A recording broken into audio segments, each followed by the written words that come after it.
নামখানায় রয়েছে আমাদের প্রতিনিধি ঐন্দ্রিলা। ঐন্দ্রিলা, দেখতেই পাচ্ছি প্রবল হাওয়া বইছে, তুমি সাবধানে থাকো এবং এই মুহূর্তের লেটেস্ট ছবি বা যে আবহাওয়ার পরিস্থিতি তুমি অনুভব করছো সেটা তুলে ধরো আমাদের সামনে।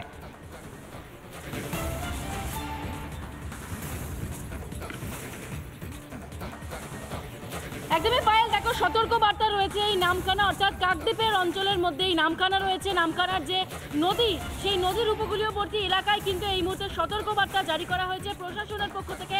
বারবার মাইকিং করা হচ্ছে পুলিশের তরফ থেকে, লোকাল যে পুলিশ তাদের তরফ থেকে কিন্তু গোটা চত্বর কিন্তু ঘুরে দেখা হচ্ছে কোথাও কোনো রকম সমস্যা তৈরি হয়েছে কিনা, এবং তার সঙ্গে মৎস্যজীবীদের কিন্তু এই মুহূর্তে নিষেধাজ্ঞা জারি করা হয়েছে।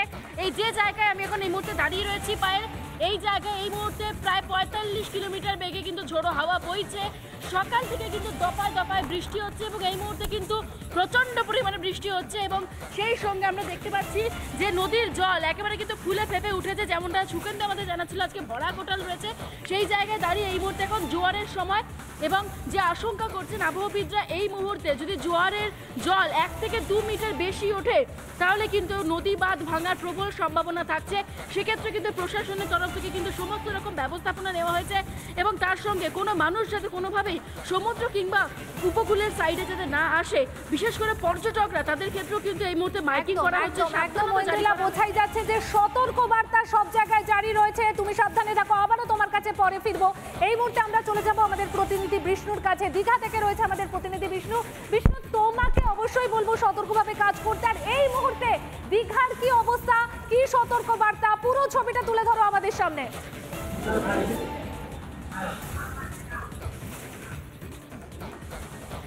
দেখো পায়েল, এই মুহূর্তে কিন্তু যে রেমাল যে সিভিয়ার সাইক্লোন আকার রূপ নিয়েছে তার প্রভাব কিন্তু ইতিমধ্যে পড়তে শুরু করছে। আমি সরাসরি ছবিটা দেখানোর চেষ্টা করব। আমরা কিন্তু এই মুহূর্তে চলে এসেছি ওয়াচ টাওয়ারের ওপরে, দোতলা থেকে লাইভ দিতে হচ্ছে, এখানে একতলাতে কিন্তু কার্য থাকা যাচ্ছে না। কিছুক্ষণ আগে দীঘা থানার তরফ থেকে বিশাল পুলিশ বাহিনী নামানো হয় এবং পর্যটকদের কার্যত লাঠি উঁচিয়ে তাড়া করা হয়। এমনটাই ছবি উঠে এলো, বেশ কিছু জায়গায় 2-1 ঘাপ পিটাতেও দেখা গেল পর্যটকদের। কারণ পর্যটকরা একের পর এক যখন নিষেধাজ্ঞা না শুনে তারা এখন সমুদ্রে বিচে ভিড়ছিলেন। তুমি দেখতে পাচ্ছ সমুদ্রে, একটা হিন্ট দেওয়ার চেষ্টা করছি, সমুদ্র কিন্তু ফুলে ফেপে উঠেছে। যেখানে পর্যটকদের নিষেধাজ্ঞা করা হয়েছে, স্থানীয় দোকানদারকে দোকান বন্ধ করে বাড়ি যেতে বলেছে। বহু পর্যটকের সঙ্গে আমরা কথা বললাম, তারা বাড়িমুখী হচ্ছেন, কেউ কেউ বলছেন হোটেল বন্দী হয়ে থাকার চেষ্টা করবেন। কিন্তু কার্যত পুলিশকে তেড়ে যেতে দেখা হলো, কারণ যে তারাই চাইছে কোনো কেন ইতিমধ্যে আমাদের কাছে যে সতর্ক রয়েছে বার্তা রয়েছে তাতে কিন্তু একটা হিন্ট দেওয়ার চেষ্টা করছো। সিভিয়ার সাইক্লোনে পরিণত হয়েছে ওই রেমাল, তারই দাপটে কিন্তু ঝড়ো হাওয়া, সেই সঙ্গে সমুদ্রের উচ্চতা 2 থেকে 3 মিটার পর্যন্ত হতে পারে। কেন আমরা কিছুক্ষণ আগে দেখছিলাম গাড়োয়াল টপকে কিন্তু ঢেউ ঢুকে পড়ছে। উৎসাহী পর্যটক কিন্তু আস্তে আস্তে এগিয়ে যাচ্ছেন, কিছু হলে দড়ি রয়েছে, কার্যত এই মুহূর্তে ফাঁকা করে দেওয়ার চেষ্টা করা হচ্ছে। প্রশাসনের তরফ থেকে কন্ট্রোল রুম খোলা হয়েছে। ইতিমধ্যে ব্লক প্রশাসনের তরফ থেকে পর্যটকদের জন্য নিষেধাজ্ঞা যেমন করা হয়েছে, নজরদারি চালানো হয়েছে, মাইকিং করা হয়েছে, কোস্টাল থানা, দীঘা উন্নয়ন পরিষদ, এমনকি একদমই বিষ্ণু, বোঝাই যাচ্ছে যে সব দিক থেকে সতর্ক প্রশাসন। যে ছবি তুমি তুলে ধরলে বোঝাই যাচ্ছে যে ক্রমশ ধেয়ে আসছে রেমাল, উত্তাল হয়ে উঠেছে সমুদ্র। শহর ছেড়ে বেরিয়ে পড়েছি আমরা 42 কেন্দ্রের প্রার্থীদের হাল হাকিকত জানতে। কেউ নিজের পুরনো গড়ই আরো বেশি শক্ত করছেন, কেউ বা গড় বদলে নতুন করে মাটি শক্ত করছেন।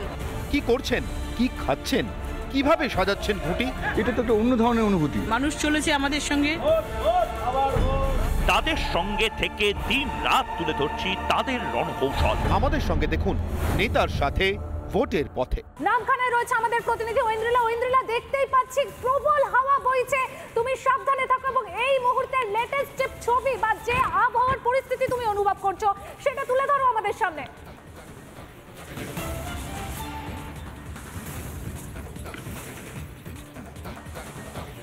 একদমই পায়েল, দেখো সতর্ক বার্তা রয়েছে এই নামখানা অর্থাৎ কাকদ্বীপের অঞ্চলের মধ্যে। এই নামখানা রয়েছে, নামখানার যে নদী সেই নদীর উপকূলীয়বর্তী এলাকায় কিন্তু এই মুহূর্তে সতর্ক বার্তা জারি করা হয়েছে প্রশাসনের পক্ষ থেকে।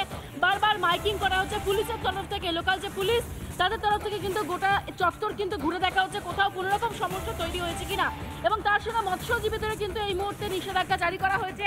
এই যে জায়গায় আমি এখন এই মুহূর্তে দাঁড়িয়ে রয়েছি পায়েল, এই জায়গায় এই মুহূর্তে প্রায় 45 কিলোমিটার বেগে কিন্তু ঝোড়ো হাওয়া বইছে। সকাল থেকে কিন্তু দফায় দফায় বৃষ্টি হচ্ছে এবং এই মুহূর্তে কিন্তু প্রচণ্ড পরিমাণে বৃষ্টি হচ্ছে এবং সেই সঙ্গে আমরা দেখতে পাচ্ছি যে নদীর জল একেবারে কিন্তু ফুলে ফেঁপে উঠেছে। যেমনটা সুকেন্দু আমাদের জানাচ্ছিল আজকে ভরা কোটাল রয়েছে, সেই জায়গায় দাঁড়িয়ে এই মুহূর্তে এখন জোয়ারের সময় এবং যে আশঙ্কা করছেন আবহাওয়াবিদরা এই মুহূর্তে যদি জোয়ারের জল 1 থেকে 2 মিটার বেশি ওঠে তাহলে কিন্তু নদী বাঁধ ভাঙার প্রবল সম্ভাবনা থাকছে। সেক্ষেত্রে কিন্তু প্রশাসনের তরফ থেকে কিন্তু সমস্ত রকম ব্যবস্থাপনা নেওয়া হয়েছে এবং তার সঙ্গে কোনো মানুষ যাতে কোনোভাবেই সমুদ্র কিংবা উপকূলের সাইডে যাতে না আসে, বিশেষ করে পর্যটকরা তাদের ক্ষেত্রেও কিন্তু এই মুহূর্তে মাইকিং করা হচ্ছে। একদম মহিলা বোঝাই যাচ্ছে যে সতর্ক বার্তা সব জায়গায় জারি রয়েছে, তুমি সাবধানে থাকো। আবারও তোমার কাছে পরে ফিরবো। এই মুহূর্তে আমরা চলে যাব আমাদের প্রতিনিধি বিষ্ণুর কাছে। দীঘা থেকে রয়েছে আমাদের প্রতিনিধি বিষ্ণু। বিষ্ণু, তোমাকে অবশ্যই বলবো সতর্কভাবে কাজ করতে। আর এই মুহূর্তে দীঘার কি অবস্থা, কি সতর্ক বার্তা, পুরো ছবিটা তুলে ধরো আমাদের সামনে।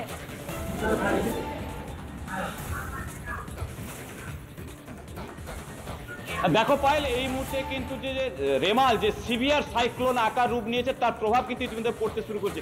আমি সরাসরি ছবিটা দেখানোর চেষ্টা করব। আমরা কিন্তু এই মুহূর্তে চলে এসেছি ওয়াচ টাওয়ারের ওপরে, দোতলা থেকে লাইভ দিতে হচ্ছে, এখানে একতলাতে কিন্তু কার্য থাকা যাচ্ছে না। কিছুক্ষণ আগে দীঘা থানার তরফ থেকে বিশাল পুলিশ বাহিনী নামানো হয় এবং পর্যটকদের কার্যত লাঠি উঁচিয়ে তাড়া করা হয়। এমনটাই ছবি উঠে এলো। বেশ কিছু জায়গায় 2-1 ঘাপ পিটাতেও দেখা গেল পর্যটকদের, কারণ পর্যটকরা একের পর এক যখন নিষেধাজ্ঞা না শুনে তারা এখন সমুদ্রে বিচে ভিড়ছিলেন। তুমি দেখতে পাচ্ছ সমুদ্রে একটা হিন্ট দেওয়ার চেষ্টা করছি, সমুদ্র কিন্তু ফুলে ফেপে উঠেছে। যেখানে পর্যটকদের নিষেধাজ্ঞা করা হয়েছে, স্থানীয় দোকানদারকে দোকান বন্ধ করে বাড়ি যেতে বলেছে। বহু পর্যটকের সঙ্গে আমরা কথা বললাম, তারা বাড়িমুখ হচ্ছেন, কেউ কেউ বলছেন হোটেল বন্দী হয়ে থাকার চেষ্টা করবেন। কিন্তু কার্যত পুলিশকে তেড়ে যেতে দেখা হলো, কারণ যে তারাই চাইছে কোনো কেন ইতিমধ্যে আমাদের কাছে যে সতর্ক রয়েছে বার্তা রয়েছে তাতে কিন্তু একটা হিন্ট দেওয়ার চেষ্টা করছো। সিভিয়ার সাইক্লোনে পরিণত হয়েছে ওই রেমাল, তারই দাপটে কিন্তু ঝড়ো হাওয়া, সেই সঙ্গে সমুদ্রের উচ্চতা 2 থেকে 3 মিটার পর্যন্ত হতে পারে। কেন আমরা কিছুক্ষণ আগে দেখছিলাম গাড়োয়াল টপকে কিন্তু ঢেউ ঢুকে পড়ছে। উৎসাহী পর্যটক কিন্তু আস্তে আস্তে এগিয়ে যাচ্ছেন, কিছু হলে দড়ি রয়েছে, কার্যত এই মুহূর্তে ফাঁকা করে দেওয়ার চেষ্টা করা হচ্ছে। প্রশাসনের তরফ থেকে কন্ট্রোল রুম খোলা হয়েছে। ইতিমধ্যে ব্লক প্রশাসনের তরফ থেকে পর্যটকদের জন্য নিষেধাজ্ঞা যেমন করা হয়েছে, নজরদারি চালানো হয়েছে, মাইকিং করা হয়েছে, কোস্টাল থানা, দীঘা উন্নয়ন পরিষদ, এমনকি একদমই বিষ্ণু, বোঝাই যাচ্ছে যে সব দিক থেকে সতর্ক প্রশাসন। যে ছবি তুমি তুলে ধরলে বোঝাই যাচ্ছে যে ক্রমশ ধেয়ে আসছে রেমাল, উত্তাল হয়ে উঠেছে সমুদ্র। শহর ছেড়ে বেরিয়ে পড়েছি আমরা 42 কেন্দ্রের প্রার্থীদের হাল হাকিকত জানতে। কেউ নিজের পুরনো গড়ই আরো বেশি শক্ত করছেন, কেউ বা গড় বদলে নতুন করে মাটি শক্ত করছেন। কি করছেন, কি খাচ্ছেন, কিভাবে সাজাচ্ছেন ঘুঁটি? এটা তো একটা অন্য ধরনের অনুভূতি। মানুষ চলেছে আমাদের সঙ্গে, তাদের সঙ্গে থেকে দিন রাত তুলে ধরছি তাদের রণকৌশল। আমাদের সঙ্গে দেখুন নেতার সাথে ভোটের পথে।